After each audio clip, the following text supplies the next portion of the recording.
ये थोड़ा-सा कंट्रोवर्शियल चीज़ है अगेन मतलब मैं ये कहना चाहूँगा कि मेकर्स बहुत पैसा खर्चते हैं और वो ये डिज़र्व करते ये एक्सपेक्ट करते हैं कि हम उनको डिलीवर करें चीज़ें। वैभवी के बारे में अगर हम बात करें वो गुम से जर्नी ख़त्म हुई है। कुछ लोगों को फिर से वो मतलब ट्रोल करने की कोशिश भी करेंगे, लोग नेगेटिव कमेंट्स भी आएँगे, लेकिन जो पुराना कपल हो गया था उसके बारे में भी चाहेंगे कि वो ही रहें। को कितना मिस करते हैं अगर उन उस कैरेक्टर की अगर हम बात कहें, गुम है किसी के प्यार की मतलब अगर हम बात कहें? ऑनेस्टली मैं आपको बताऊँ, गुम है किसी के प्यार में मेरा एकदम मेमोरेबल शो है और one of my favourite show. तो उस शो ने मुझे बहुत कुछ दिया है डेफ़िनेटली, और उस शो को भी मैं बहुत मिस करता हूँ। और जब वो शो इनफैक्ट बंद होने वाला था, मतलब एज़ इन लीप लेने वाला था, तो हम लोग बहुत सैड थे। हम सभी पूरी कास्ट जो थी वो सैड थी क्योंकि रेटिंग्स अच्छी थी, सब कुछ अच्छा था। उसके बावजूद भी मतलब कहीं न कहीं चीज़ें हुई और शो ने लीप लिया है। तो मैं उस शो को भी बहुत मिस करता हूँ, अपनी पूरी फैमिली, पूरी कास्ट को। हम सब लोग बहुत मज़े से और बहुत अच्छे से रहते थे।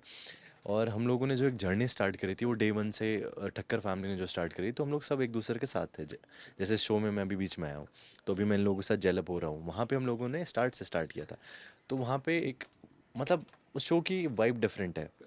उस शो के लिए मतलब मेरी जो फीलिंग्स गुम के लिए हैं वो बहुत अलग है, बहुत डिफरेंट है। इनफैक्ट अभी सभी भी वापस आ गई है और वी आर होपिंग कि शो अच्छा करे और रेटिंग्स ऊपर जाएँ, क्योंकि वो शो डिज़र्व करता है टॉप 5 में रहना हमेशा। और ठक्कर फैमिली भी कहीं न कहीं वापस आ रही है, कुछ काफ़ी लोग वापस आ चुके हैं, तो बहुत अच्छा लग रहा है मुझे देखना। तो और कहीं न कहीं मैं मिस भी कर ही रहा हूँ शो को। लेकिन आसिफ, अगर आपकी अगर हम बात करें तो कहीं ना कहीं आपको ऐसा लगता है यार कि उस टाइम पे लीव लेना या एक्टर्स को चेंज करना एक मेकर्स का कहीं ना कहीं एक बैड डिसीजन था? मतलब ये थोड़ा-सा कंट्रोवर्शियल चीज़ है अगेन मतलब मैं ये कहना चाहूँगा कि नो, मत कंट्रोवर्शियल नहीं है, मतलब एक एक आपका पॉइंट ऑफ व्यू क्यों क्या कहता है, क्योंकि उस टाइम पे जिस तरह से आपने बोला कि यार की टीआरपी ऑलरेडी थी, नंबर तो अच्छे थे, हम शो में अच्छा कर रहे थे, देन शो के अंदर लीप लीप आता है, देखिए नई कास्ट आती है, देन लोगों को पसंद नहीं आते हैं, फिर वो मेकर्स फिर से वो वाली कास्ट को लेकर आते हैं, वो वाली फैमिली को लेकर आते हैं, देन अब ऐसा कहा जा रहा है, कई सारे लोगों का ऐसा कहना है कि शो अंडर स्कैनर है, अगर शायद परफॉर्म नहीं होगा तो शायद शो ऑफ एयर भी जाएगा। हो सकता है, देखो मैं ऐसा मानता हूँ कि अगर मेरा कोई शो है, मेरा चैनल है, मेरा शो है, तो मैं हमेशा चाहूँगा कि वो बेस्ट करे। अगर वो 3 पर है, तो मैं चाहूँगा वो फर्स्ट पर आए। अगर वो 10 में है, तब भी मैं ये चाहूँगा कि वो नंबर 1 पर आए। उसके लिए जो भी चीज़ें होती हैं, जो भी रिक्वायरमेंट्स होती है, मैं हमेशा कोशिश करूँगा कि वो मैं करूँ। तो ऐसा ही हमारे शो के साथ था। गुम है किसी के प्यार में एक बहुत बड़ा शो है, आप सब हम सभी जानते हैं ये बात। और वो कभी ना किसी टाइम पे नंबर 1 पे भी रहा है, बहुत टाइम तक रहा है। और अभी भी जब हम लोग वो शो कर रहे थे, तो वो फर्स्ट से नहीं, अगर फर्स्ट पे नहीं आ पा रहा तो सेकंड पे भी रहा है। बट बीच में कभी ऐसा हुआ कि वो 5th 6th पे भी चला गया। तो मेकर्स हो गए, चाहे चैनल हो गया, वो हमेशा चाहेगा कि भाई हमारा शो है और उसको हम ऊपर लाएँ।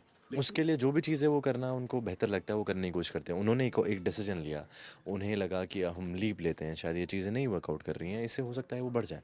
बट हमेशा कुछ लीप लेना या फिर हमेशा कोई डिसीज़न फ़ेवर में हो ऐसा ज़रूरी नहीं है। और सेम हैपेंड विद गुम एज़ वेल। उन्होंने वो स्टोरी एंड करी। हाँ, तो उन्होंने स्टोरी एंड करी। देवर मतलब वो यही चाह रहे थे कि उसका शो का अच्छा हो, शो की बेहतराई हो। बट हमेशा अगेन जैसे मैंने बोला कि वो चीज़ अच्छा हो, ये हम लोग नहीं जानते फ्यूचर। और जहाँ तक आपने बोला स्कैनर अंडर स्कैनर है शो और उसकी बात है, तो हो सकता है वो अंडर स्कैनर हो, बट हम यही होप करेंगे कि घूम चले। और जैसे कि पुरानी कास्ट और काफ़ी लोग वापस आए हैं, तो मैं भी यही एक्सपेक्ट कर रहा हूँ कि शो बहुत अच्छा करेगा और कहीं ना कहीं उसकी रेटिंग्स बढ़ेंगी। और हमें भी थोड़ा सा वक्त देना चाहिए एज ए ऑडियंस कि वो वापस बेहतर होने की शो की हम लोग वेट करें थोड़ा एटलीस्ट, क्योंकि एक हफ्ते में कुछ नहीं बदलता है। आप जानते हैं बात, हम लोगों ने भी 8 महीने 9 महीने शो किया था और फिर 2 महीने वो शो किसी और के पास गया है और एक्टर्स के पास गया है। वो लोग उतना उन्होंने भी अपना बेस्ट दिया है बट ऑडियंस नहीं एक्सेप्ट कर पाई, और जब कहीं ना कहीं थोड़ी बहुत एक्सेप्ट कर रही थी तो फिर चेंज हो गया। तो अगेन सभी वापस आए, तो कुछ लोगों को फिर से वो मतलब ट्रोल करने की कोशिश भी करेंगे, लोग नेगेटिव कमेंट्स भी आएंगे और लोग दो तरह की बातें भी करेंगे। कुछ लोग खुश भी होंगे और कुछ लोग जो अगेन हम लोगों ने बात करी है कि जो पुराना कपल हो गया था उसके बारे में भी चाहेंगे कि वो ही रहें। तो एज ए ऑडियंस हमेशा ये वक्त लगता है एक नए चेंज को एक्सेप्ट करने में। चेंज इतनी जल्दी एक्सेप्ट कोई नहीं करना चाहता है। तो अभी एक हफ़्ता हुआ है और रेटिंग 1.1 है जहाँ तक मुझे पता है, शायद गुम की। तो एक दो हफ्ता तो लगेगा मुझे लगता है रेटिंग उठने में, क्योंकि जैसे सभी वापस आई है तो उसने बहुत अच्छा परफॉर्म किया है। मैंने पूरा प्रोमो वगैरह भी देखा, उसके बाद उसकी एंट्री वगैरह देखी, बहुत अच्छी शूट हुई है, बहुत अच्छा हुआ है। तो आई एम ऑल्सो होपिंग कि गुम की रेटिंग ऊपर आ जाए, क्योंकि हमारा अपना शो है। चाहे मैं कोई और शो भी कर रहा हूँ तब भी मैं ये चाहूँगा कि गुम ऊपर आए। और इनफैक्ट हितेश भी जब तक के शो में थे, वी वर लाइक ब्रदर्स। मतलब he was really kind to me, towards me. तो वो अब नया शो कर रहे हैं, तो उन्होंने भी बहुत अच्छा परफॉर्म किया यार। उन्होंने बहुत बहुत कुछ देने की कोशिश करी है। हर एक एक्टर ने, गुम में जितने भी जो आए हैं, सब ने कहीं ना कहीं अपना पार्ट अच्छे से प्ले करने की कोशिश करी है, जिससे कि शो ऊपर जा सके। जो हुआ वो अनफॉर्चुनेट था।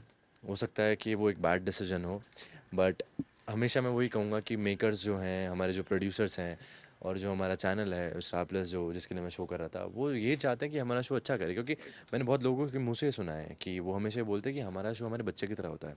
मेकर्स हमेशा बोलते हैं कि हमारा शो हमारे बच्चे की तरह है, हमें चाहते हैं कि हमेशा अच्छा करे। लेकिन उस वक्त आपने बात करने का ट्राई नहीं किया, आपने पूछा नहीं मेकर से कि भाई सब कुछ बेटर है तो चेंज क्यों, बदलाव क्यों?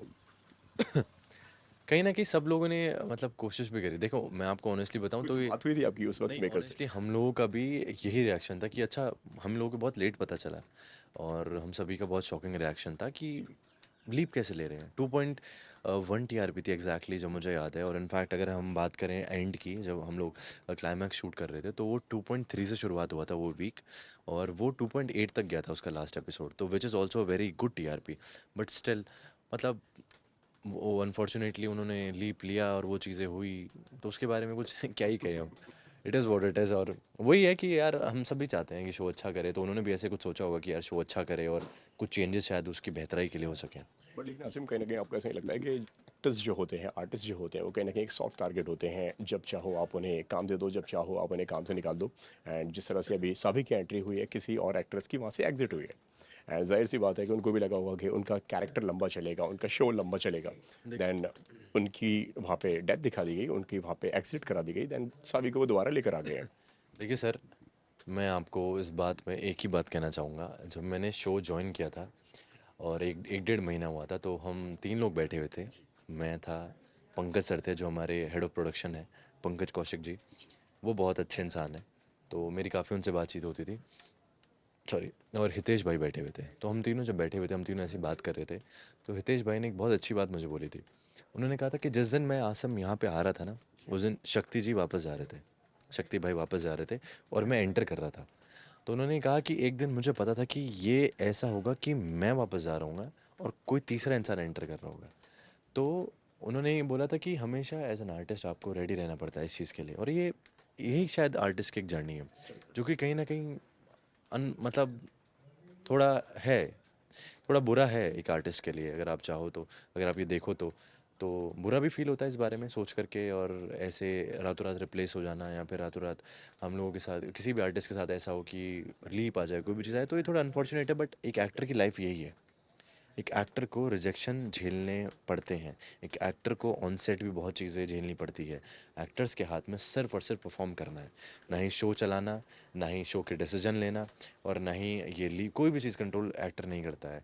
और जब एक एक्टर ये चीज़ एक्सेप्ट कर ले, तो ही शायद मुझे ऐसा लगता है वो ज़्यादा पीस में हो सकता है। क्योंकि अगर एक एक्टर रिबेलियस होने की कोशिश करे, या फिर इन सब बारे में ये सोचे कि नहीं यार, हम ये नहीं कहेंगे, हमें नहीं हटाना चाहिए, हमें नहीं होना चाहिए, तो ऐसे वो चीज़ें वर्क नहीं करती हैं। क्योंकि अब देखिए, मार्केट में बहुत सारे लोग हैं, बहुत सारे लोग हैं जो काम का वेट कर रहे हैं। हम पहले ही ग्रेटफुल हैं, मैं पहले ही ग्रेटफुल हूँ कि मैं, अगर 1 लाख लोग ट्राई कर रहे हैं, उसमें से 10 लाख कैपेबल हैं, और 10 हज़ार कैपेबल हैं, सॉरी, और उसमें से 10 इंसान शॉर्ट लिस्टेड भी हैं कहीं ना कहीं, फिर भी मैं काम कर रहा हूँ। तो ये भी, अगर मैं ये वाली साइड भी देखने की कोशिश करूँ, तो ये भी बहुत अच्छी साइड है। कहीं न कहीं हमेशा हम सोचते हैं यार मेरे साथ ऐसा क्यों हुआ? बट हमें ये भी तो देखना चाहिए, मैं भी तो आया था ना, मेरे साथ अच्छा भी तो हुआ ना। तो एक्सेप्टेंस चीज़ों डू में। यू थिंक तो किसी के साथ में अच्छा करने के लिए किसी के साथ में बुरा हो गया? कोई आता है यार सर एक ये तो, लंबे लंबे शो के लिए, लंबे काम के लिए, यार कि अच्छा शो है और अच्छी कमिटमेंट्स हैं, देन उसके बाद में यार शो वर्क नहीं हुआ, चलो भाई आप कुछ और देख लो, हम पुरानी कास्ट को दोबारा से फिर लेकर सर आएंगे। देखिए, ऑनेस्टली अगर मैं आपको बोलूँ तो इट्स अ शो बिज़नेस, और ये at the end of the day ये एक इन्वेस्टमेंट है एक तरह का, और आपके ऊपर लोग लाखों करोड़ों रुपए खर्च रहे हैं। तो आपको ये, आपकी ये रिस्पॉन्सिबिलिटी है, और आपको, और मेकर्स को पूरा हक है इस बात का कि अगर आप वो डिलीवर नहीं कर पा रहे हो, चाहे आप उसके कैपेबल भी हो, किसी भी रीज़न से। मैं ये नहीं कह रहा हूँ कि कोई परफॉर्म अच्छा नहीं कर रहा है, मैं ये नहीं कह रहा हूँ कि कोई दिखा अच्छा नहीं रहा, मैं ये कहने की कोशिश कर रहा हूँ कि आप फिट नहीं हुए, या फिर चीज़ें वर्कआउट नहीं करी। मैं इसमें एक इंडिविजुअल की कोई कमी नहीं निकाल रहा हूँ, मैं कह रहा हूँ एक इंडिविजुअल बहुत परफेक्ट इंसान है, बट हो सकता है वो फिट नहीं हुआ, या फिर हो सकता है उससे जो एक्सपेक्टेशंस थी वो नहीं पूरी हो पाई। तो हमेशा मेकर्स के पास ये पूरा हक है कि वो उसको हटा सके, उसको चेंज कर सके। जो कि कहीं न कहीं फिर मैं बोलूँगा कि थोड़ा बुरा है एक आर्टिस्ट के लिए। ये हमेशा रहेगी ये चीज़, क्योंकि रातों-रात चेंज हो जाना है या फिर ये निकल जाना है, किसको अच्छा लगेगा? किसी को भी अच्छा नहीं लगेगा अपनी जॉब लूज़ करना। बट लेकिन हमें ये सेम टाइम पे ये भी समझना पड़ेगा कि मेकर्स बहुत पैसा खर्चते हैं और वो ये ये एक्सपेक्ट करते हैं कि हम उनको डिलीवर करें चीज़ें। आप ये एक चीज़ देखिए कि बहुत से लाखों मतलब वर्ल्ड में एक्टर हैं और हज़ारों हमारे इंडिया में भी, बॉम्बे में आपको अच्छे एक्टर मिल जाएँगे, लेकिन वो उनको बड़ी मूवीज़ क्यों नहीं मिल रही हैं करने के लिए? वो इतनी बड़ा सिनेमा क्यों नहीं कर रहे हैं? वो इतने बड़े बजट की मूवी क्यों नहीं कर रहे हैं? तो मैं आमिर खान सर का एक इंटरव्यू देख रहा था। मेरे हमारी बात भी हुई आमिर सर से जब घूम पे आए थे वो। तो इसी बारे में उन्होंने इंटरव्यू में बोला था कि एक इंडिविजुअल ना कितनी ऑडियंस लेकर के आ सकता है, ये बहुत मैटर करता है। ये उन्होंने बात कही थी कि पेमेंट हो चाहे जैसे फीमेल जो एक्ट्रेस होती हैं उनके कंपैरेटिवली मेल एक्टर को ज़्यादा सिनेमा में पैसा मिलता है। ये उस बात पे उनका इंटरव्यू था। जो उसमें उन्होंने ये कहा था कि ये हमेशा इस चीज़ पे डिपेंड करता है कि एक इंसान, एक इंडिविजुअल कितनी ऑडियंस को लेकर के आ रहा है, क्योंकि हमेशा आपको, हमें पता है और ये आपको पता है कि ये पैसे की बात है सारा। It's a money game, it's a business.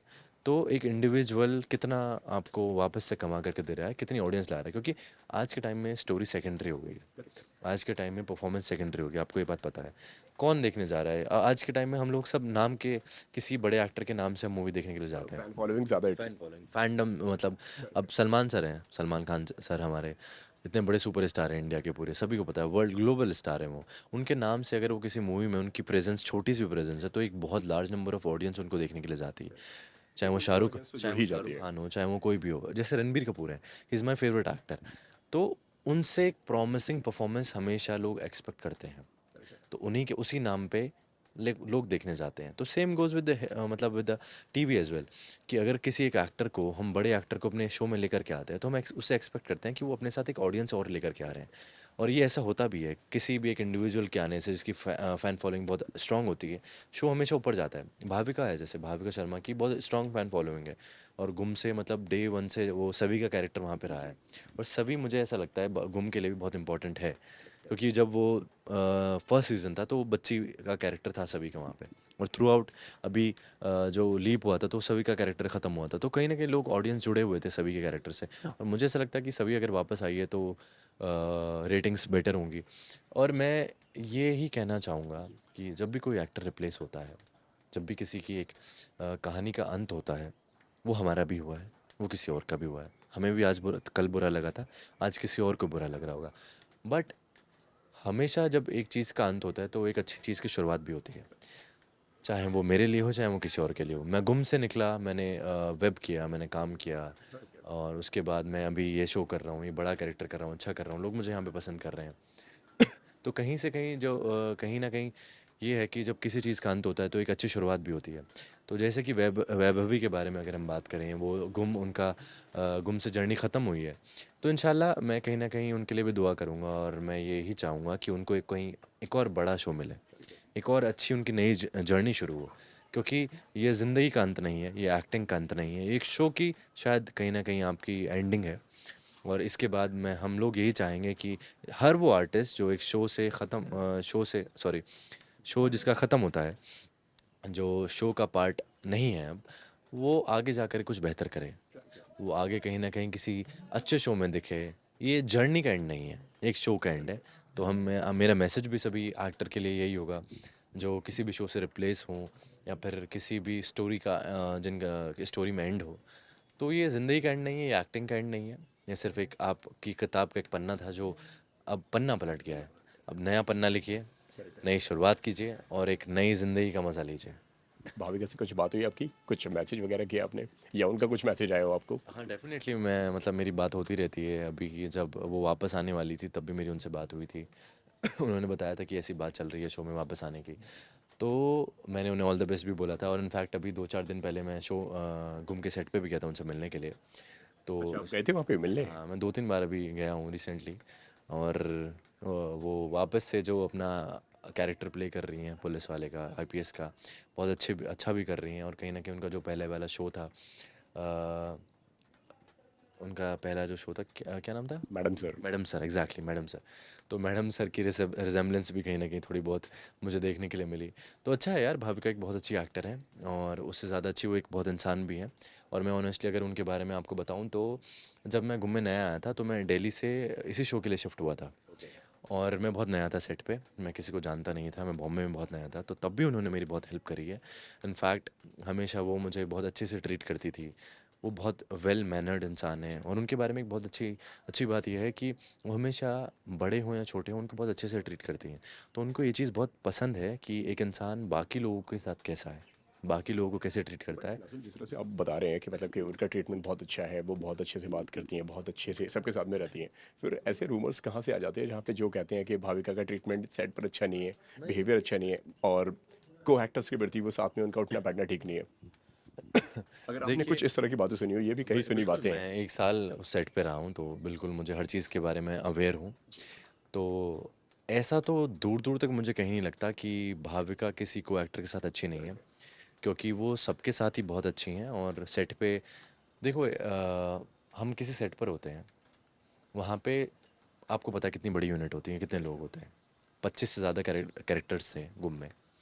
तो मैं ये नहीं कहूँगा कि 25 के 25 कैरेक्टर्स के साथ एक इंसान अच्छा हो सकता है। देखिए, अगर आप मेरे लिए अच्छे हैं तो ज़रूरी नहीं है आप सबके लिए अच्छे हो, करेक्ट है। ठीक है? और अगर आप मेरे लिए बुरे हैं तो ज़रूरी नहीं है आप सबके लिए बुरे हो।